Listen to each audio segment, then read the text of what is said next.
então, a defesa dos 3 acusados apresentou petição, primeiro, com circunstâncias comuns a todos eles, que ensejam a liberdade deles. Primeiro ponto, e acho até que é algo mais para registro, que é a questão do uso das algemas. Eles permaneceram algemados desde que chegaram ao campo da instrução e ficaram assim até as 22h30, onde as algemas só foram retiradas porque eu fiz questão de incomodar em certo ponto por isso, né, porque eles estavam reclamando, e citar a súmula vinculante número 11, e só por isso foi retirado. Então eles ficaram um bom tempo algemados, e eu entendo que eles estavam numa área militar onde eles eram as pessoas que menos poderiam fazer algo ali, né? Eles estavam do lado da guarda, eles estavam com 5 policiais do exército fazendo o cuidado da sala que eles estavam, inclusive era uma sala com porta de vidro, então podia ser visto tudo que eles estavam fazendo lá dentro, mas essa fica para registro. Eu tenho que entrar mais especificamente nas questões de cada um deles. Falar do Vinícius, o Vinícius que não tem antecedentes criminais, é primário, né? O Vinícius, ele trabalha, tem pessoas que dependem dele, tem residência fixa, é uma pessoa que o Vinícius deve ter um pouco mais que a minha idade, porque eu conheci o Vinícius pequeno também.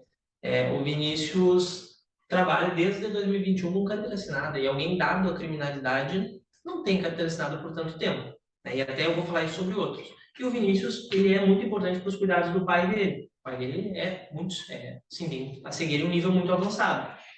E aí, então, a gente precisa da liberdade para ele, principalmente por conta da seleção do pai. A mãe dele é idosa também, só que a mãe dele não tem, apesar de ter saúde, não tem condições, não tem carteira de motorista, não tem condições de cuidar do pai. E aí eu passo a falar dos outros.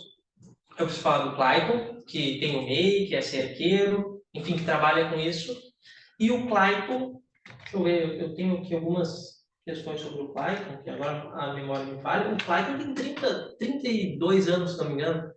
E aí eu paro e penso, isso é muito comum na justiça estadual. Quem vai para a audiência de custódia geralmente não tem 32 anos e é primário. O pessoal que vai para a audiência de custódia, o pessoal que é preso, é a gurizada que no início já novo começa a ter muitas passagens pela polícia. E não chega aos 32 anos a primeira passagem, nunca foi processado criminalmente. Então é alguém que não vai apresentar risco para a instrução criminal, enfim. E o Henrique no mesmo ponto. Alguém com profissão, alguém que não apresenta risco social nenhum.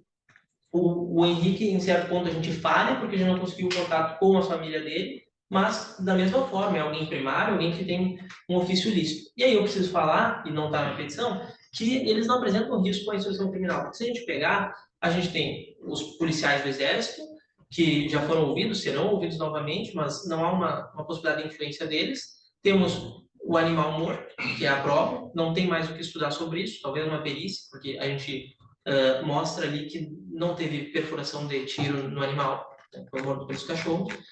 E, então, não há como dizer assim, para o futuro eles vão atrapalhar a instrução criminal. Então, não teria por que negar a liberdade a eles nesse momento. E deixando claro que né, a negativa tem que ser motivada, né, até pela jurisprudência do Superior Tribunal Militar. Agora me falha muito aqui a possibilidade de achar, mas eu separei alguns julgados justamente nesse sentido, que a gente precisa ter pelo menos isso motivado para que a gente possa dizer, olha, realmente esses guris eles apresentam um problema, eles serão um problema para a sociedade, mas a princípio a gente não tem isso, a gente tem pessoas idôneas. Nada mais.